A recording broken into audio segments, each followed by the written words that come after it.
The Winchester estate did not surrender its secrets easily. It required a specific kind of darkness, the kind that settled over the floorboards long after midnight when the rest of the world felt miles away.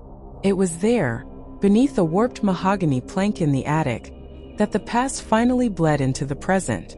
A single brittle photograph emerged from the dust, capturing a face that the family had spent 20 years pretending never existed. This was not merely a forgotten trinket. It was a blueprint for a quiet, systematic erasure of a legacy. Welcome to Swasti Diaries. We are looking back at a case where the walls themselves seem to participate in the deception. The Garrick family lived in a house of glass, yet they were blind to the architect of their own demise. While Arthur Garrick obsessed over his ledgers, worried that his financial house of cards would collapse under the weight of his own embezzlement, he failed to notice the subtle rhythmic adjustments to his daily life. The housekeeper, Sarah Jenkins, moved through the halls with the precision of a shadow, a woman whose true lineage was buried under layers of professional subservience. But the true danger was not the woman who polished the silver, it was the man who held the key to the vault. As we peel back the layers of this investigation, one reality remains. The most dangerous intruder is the one who was invited in through the front door. We begin with the photograph that started it all. The Winchester estate did not surrender its secrets easily. It required a specific kind of darkness, the kind that settled over the floorboards long after midnight when the rest of the world felt miles away. It was there, beneath a warped mahogany plank in the attic, that the past finally bled into the present. A single brittle photograph emerged from the dust, capturing a face that the family had spent 20 years pretending never existed. This was not merely a forgotten trinket. It was a blueprint for a quiet, systematic erasure of a legacy. The Garrick family lived in a house of glass, yet they were blind to the architect of their own demise. While Arthur Garrick obsessed over his ledgers, worried that his financial house of cards would collapse under the weight of his own embezzlement, he failed to notice the subtle rhythmic adjustments to his daily life. The housekeeper, Sarah Jenkins, moved through the halls with the precision of a shadow, a woman whose true lineage was buried under layers of professional subservience. But the true danger was not the woman who polished the silver, it was the man who held the key to the vault. As we peel back the layers of this investigation, one reality remains. The most dangerous intruder is the one who was invited in through the front door. We begin with the photograph that started it all, a silent witness to a betrayal that spanned generations. The question remained: how much of the house was still under the control of the dead? The cellar door stood slightly ajar, acting as a silent, grim invitation into the bowels of the Winchester estate. Moonlight bled through the narrow gap, casting long skeletal shadows across the damp stone floor. There was no splintered wood, no broken lock, and certainly no sign of forced entry. Whoever walked through this threshold possessed the precise knowledge required to bypass the heavy iron bolt from the inside. The air in the cellar felt stagnant, thick with the heavy scent of wet earth and ancient, undisturbed dust. On the workbench near the far wall, a single candle had burned down to a pool of hardened wax, suggesting that someone had waited here, patiently, for the household to fall into their deepest, most vulnerable slumber. The scene presented was one of calculated order rather than violent upheaval. A set of ledger books lay open on the table, their spines cracked from years of neglect, yet one page was marked with a fresh, crisp crease. It was here that the first definitive contradiction revealed itself to the investigators. The security logs retrieved from the main console indicated that the cellar perimeter remained armed throughout the entire night. If the sensors functioned properly, no one should have been able to enter or exit this room without triggering a deafening alarm. Yet, the presence of the fresh wax and the open ledger confirmed that the room was occupied for a significant duration. The electronic system reported total silence, but the physical environment screamed of a deliberate, cold, and calculated presence. The mystery was not how the intruder gained access, but why the house itself had kept the secret. It appeared the security system had been systematically blinded from within, a realization that shifted the investigation from a simple intrusion to a calculated, internal betrayal. The deeper the investigation crawled into the Winchester estate, the more the architecture betrayed its inhabitants. Beneath the floorboards of the main hallway, tucked away in a crawl space that blueprints claimed did not exist, a cache of discarded personal items surfaced. Among the debris lay a thin silk scarf and a small mechanical watch, both belonging to Evelyn Garrick, items she had reported lost weeks prior. Their presence in the dark, restricted void beneath the floor suggested a deliberate long-term staging. Whoever occupied this space possessed an intimate, almost architectural knowledge of the house, moving through the walls like a ghost in the machine. A series of faint, irregular scratches lined the underside of the floor joists, indicating that the intruder moved by touch alone, navigating the blind spots of the house's internal framing. This was not a random intrusion. It was a residency. Every movement within the crawlspace aligned perfectly with the periods when the security logs reported total system inactivity. The contradiction was no longer just a failure of sensors, it was a coordinated silence. As the investigators traced the lines of the crawlspace, they discovered a small brass-cased key fob wedged deep into a ventilation duct. It was identical to the one Sarah Jenkins carried, yet the serial number etched into the casing did not match the house's master set. A cold, unsettling question emerged from the dust. If the housekeeper was indeed the primary intruder, why did she need a duplicate key to rooms she already had full authorized access to every single day? The house hid more than just secrets. It hid a secondary shadow version of its own daily life, waiting to be fully unmasked. If Sarah Jenkins were truly the efficient, invisible housekeeper she claimed to be, why did the digital security log tell a story of such erratic movement? The system recorded her badge entering the pantry at 2:14 a.m., yet the motion sensors in the master suite, a floor away, triggered simultaneously. This was not a malfunction. It was a physical impossibility unless the house were being navigated by someone with intimate, structural knowledge of its hidden bypasses. The logs were meant to provide her with an ironclad alibi, but they instead mapped the path of an intruder who treated the Garrick estate like a personal playground. Looking back at the forensic data, the contradiction became the anchor of the entire investigation. She presented herself as a woman devoted to order, yet her own digital footprint destroyed the illusion of her routine. The ledger found in the laundry room, previously thought to be a simple inventory, revealed itself as a coded map of the family's vulnerabilities. Every entry correlated with a specific moment of domestic chaos. The question shifted from what she was doing to who she was serving. If the housekeeper was merely a pawn in a larger game of architectural manipulation, she was playing a role that required her to be in two places at once. The evidence suggested she was not acting alone, she was being guided. The house, in its silent structural complexity, held the key to her movements, but it was the lawyer Julian Vane, whose fingerprints were beginning to smudge the edges of this entire, carefully constructed narrative. The deeper the investigation cut into the Garrick estate, the clearer it became that the housekeeper was merely a single thread in a much larger, darker tapestry. Julian Vane, the family lawyer, operated with a precision that bordered on surgical. He cultivated the husband's fear of exposure, leveraging Arthur's embezzlement as a tether to keep him silent, while the house was systematically dismantled from within. Meanwhile, Sarah Jenkins moved through the hallways like a ghost, her presence justified by a history of service that masked a far more personal vendetta. The digital logs were not just errors, they were evidence of a coordinated effort to keep the family on edge, ensuring they remained too distracted by internal paranoia to notice the slow, methodical theft of their own legacy. Every member of the household harbored a secret that required absolute silence to remain buried. Arthur feared the audit, Evelyn feared the loss of status, and Vane simply waited for the house of cards to collapse. The laundry room ledger proved that nothing in that residence was accidental. Each coded notation corresponded to a moment when the family's defenses were at their weakest. The most chilling realization, however, was not that they were being watched, but that they were being managed. Vane stood at the center of this web, orchestrating the movements of a woman he knew was desperate enough to destroy everything for a ghost of a memory.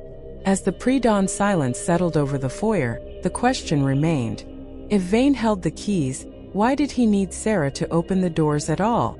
The answer lay in the one place no one dared to look: the original Winchester architectural blueprints. The atmosphere within the Garrick residence shifted into a brittle, high-stakes standoff as the pre-dawn hours dragged on. Sarah Jenkins, once the picture of submissive efficiency, now moved through the kitchen with a defensive, almost aggressive posture that defied her previous history. When Arthur confronted her about the ledger entries found in the laundry room, the mask of the humble housekeeper finally fractured. She did not stutter or apologize. Instead, she countered with a chillingly specific detail about Arthur's private financial audits, information she should never have possessed. The contradiction was absolute. How could a woman hired for routine maintenance know the precise dates of an embezzlement scheme buried deep within the firm's encrypted servers? The laundry room, once a mundane space for linens, now functioned as the epicenter of a psychological war. I examined the ledger again, noting the shift in handwriting style that appeared midway through the third week of the month. The ink density suggested the entries were made in haste, perhaps by someone who had been interrupted.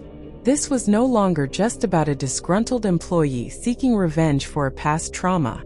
The evidence suggested a much deeper infiltration. Julian Vane's presence in the house had been frequent, yet he always maintained a veneer of professional detachment. Now the physical traces left behind, a singular set of muddy boot prints that did not match Sarah's shoe size, forced a realization that someone else had been moving through the service corridors. The family's fragile unity was buckling under the weight of these mounting inconsistencies. Every locked door and shadowed hallway concealed a new layer of the deception, and I knew that if I pressed the right point of friction, the entire structure would finally collapse. The discovery of the hidden camera behind the laundry room vents changed everything. It was not a tool for security but a lens for surveillance. I watched the footage from the previous night, and the truth became undeniable. Sarah Jenkins did not move like a housekeeper. She moved like a ghost, navigating the corridors with a rehearsed efficiency that suggested she had walked these halls in the dark 1,000 times before. She bypassed the security sensors with an unauthorized key fob, pausing only to record the exact movements of the Garrick family. Every entry in the laundry room ledger was a calculated data point for a larger, more sinister architectural plan. The realization hit me with the force of a physical blow. Sarah was merely the conduit. The muddy prints I found earlier were not hers. They were heavy, deliberate, and led directly to the master suite. Julian Vane had been using her to map the house's vulnerabilities, turning the very person trusted with the family's privacy into an unwitting accomplice. The motive was not just simple retribution for a past scandal. It was a systematic dismantling of the Winchester estate, orchestrated from the shadows of the law firm itself. I stared at the ledger, realizing the ink smears were not errors, but markers for specific time security lapses. The house was not just a home, it was a trap, and the locks were never meant to keep intruders out, but to ensure the family remained inside until the endgame was complete. The question remained: what did Vane intend to seize when the final piece of the puzzle fell into place? The deeper I delved into the archives of the Winchester estate, the more the veneer of the Garrick household began to dissolve. It was not merely a case of a disgruntled employee. Sarah Jenkins was a ghost from a past that the Garricks had spent 2 decades trying to bury. I uncovered a series of birth records and legal correspondences in the attic, hidden behind a rotting vanity mirror. Sarah was the daughter of the woman the Winchesters had systematically ruined to consolidate their land holdings back in the late 90s. The housekeeper had not arrived by accident. She had been recruited, molded, and placed within the walls as a living instrument of retribution. Yet, the precision of her work, the way she bypassed the sophisticated security protocols that even the family struggled to navigate, spoke of an external hand. She lacked the technical expertise to hack the encrypted digital security logs on her own. Julian Vane had been the architect of this slow-motion collapse. He had fed Sarah the access codes, whispering the vulnerabilities of the estate to her, while simultaneously tightening the noose around Arthur Garrick's neck with threats of exposing his financial embezzlement. Vane was not just representing the family, he was harvesting them. He used Sarah's thirst for vengeance as a distraction, a smokescreen to cover his own methodical extraction of the estate's assets. As I stared at the final damning page of the ledger, a single terrifying truth emerged. The housekeeper had served her purpose, and Vane was now moving to finalize the takeover. The question that haunted the silence of that room was whether Sarah knew she was being discarded, or if she was still waiting for the justice she had been promised. For weeks, the investigation circled Arthur Garrick like a vulture. The logic seemed airtight. A desperate husband drowning in debt, orchestrating a home invasion to secure insurance payouts and cover his tracks. I held the digital logs in my hand, tracing the erratic login times that aligned perfectly with his late-night withdrawals. It was a clean narrative. It was the easy answer. But the deeper I looked, the more the architecture of the crime defied his limited reach. I spent hours in the study, reviewing the correspondence that arrived for Arthur during the final month. The letters were not business inquiries, they were surgical strikes. Forensic analysis of the ink-stained parchment revealed a specific, acidic chemical signature, a byproduct of the ink used exclusively by the Winchester legal firm. It was a devastating realization. Arthur had not been the mastermind of his own ruin. He was a terrified spectator, being blackmailed with the same cold precision used to dismantle his wife's family legacy. The leverage held over him was not just financial, it was a dossier of his darkest failures, curated by Julian Vane. Yet, as I cross-referenced the dates on the blackmail demands with the physical security logs, I found a jarring anomaly. The letters were postmarked from the estate's own private mailbox, located inside the locked library, hours before the mail carrier ever arrived. If Vane was the architect, he was not just orchestrating from the outside. He was already inside the house, moving in the dark, watching the family unravel from behind the very walls he was paid to protect. The discovery of the laundry room ledger was a turning point, but the unauthorized key fob changed the entire geometry of the case. I held the small, tarnished metal piece under the harsh light of the laboratory, realizing it was not a duplicate of any key issued to the family.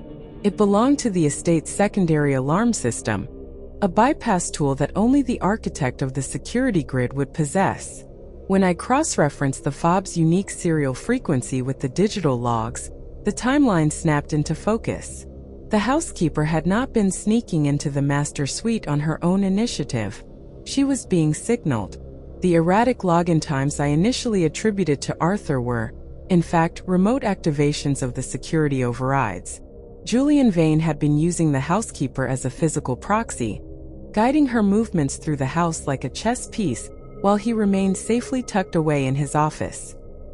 He fed her the information, the keys, and the motive, all while maintaining a facade of professional distance. The ledger confirmed this. Every entry was written in a shorthand that matched the annotations on the Winchester estate's original blueprints. Vane was not merely the family lawyer. He was the puppeteer, exploiting the housekeeper's inherited trauma to execute a long-term hostile takeover of the property. The evidence laid bare a calculated, multi-year infiltration. Yet, as I reviewed the final entry in the ledger, a new chilling contradiction emerged. The last movement logged was not in the housekeeper's handwriting, nor did it match Vane's precise architectural script. It was a chaotic, hurried scrawl, a sign that someone else had entered the house, and they were not working for the lawyer. The chaotic scrawl on the final page of the ledger was the key that unlocked the entire architecture of the crime. I spent hours mapping the timing of the security overrides against the family's established evening routines. The pattern was undeniable.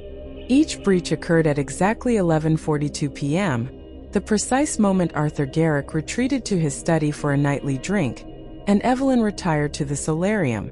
The housekeeper, Sarah, was not acting on impulse. She was a ghost in the machine, programmed to move through the house during the blind spots of the digital grid. I reconstructed the timeline. She entered the master suite at 11:45 p.m., utilizing the unauthorized key fob to bypass the silent alarm. She moved with a practiced, rehearsed efficiency that suggested she had walked the route dozens of times before.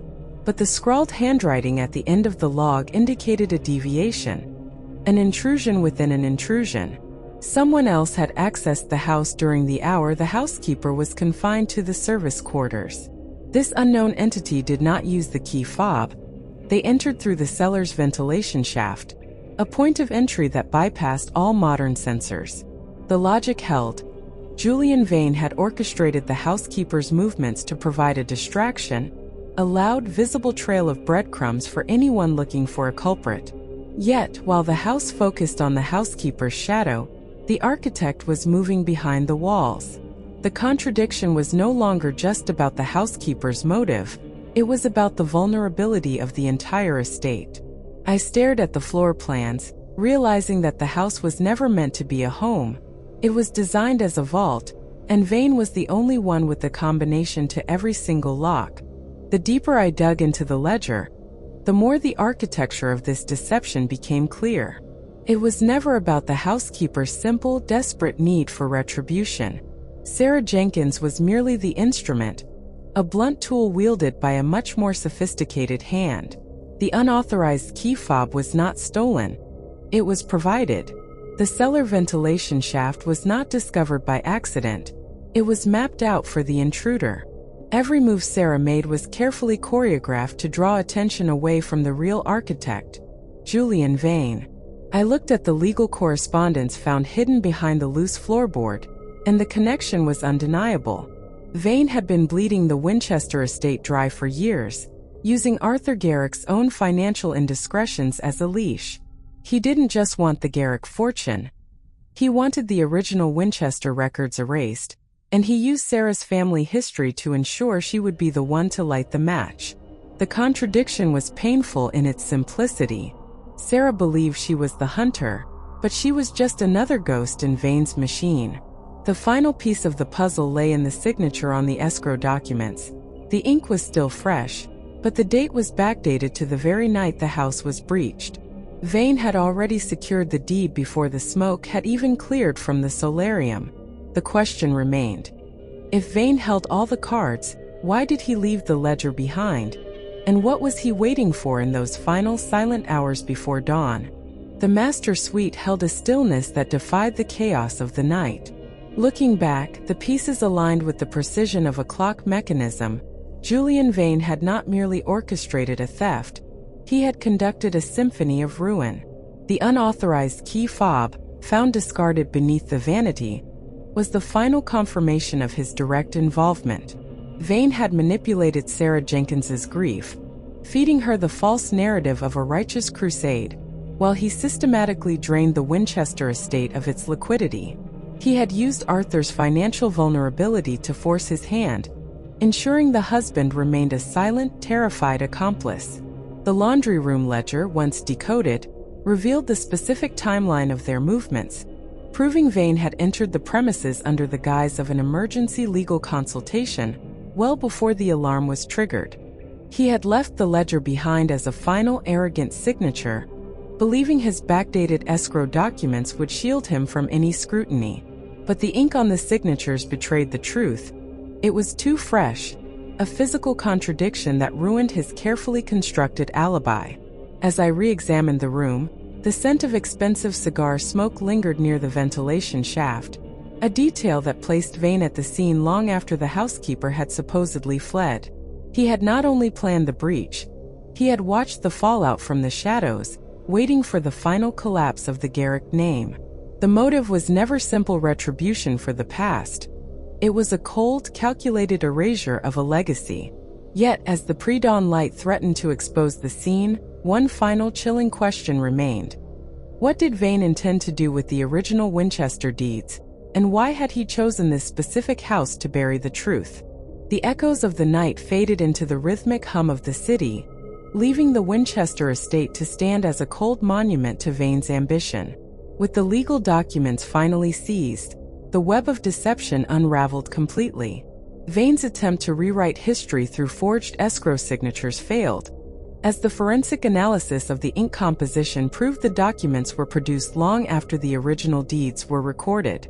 Arthur Garrick's financial ruin became a matter of public record, his desperate attempts to hide his embezzlement serving only to accelerate his own downfall.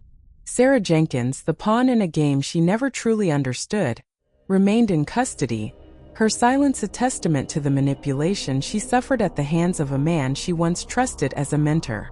The house, once a sanctuary of secrets, stood empty and silent, stripped of the veneer of prestige that had masked years of systemic corruption. The truth was no longer buried beneath floorboards or hidden in ledgers.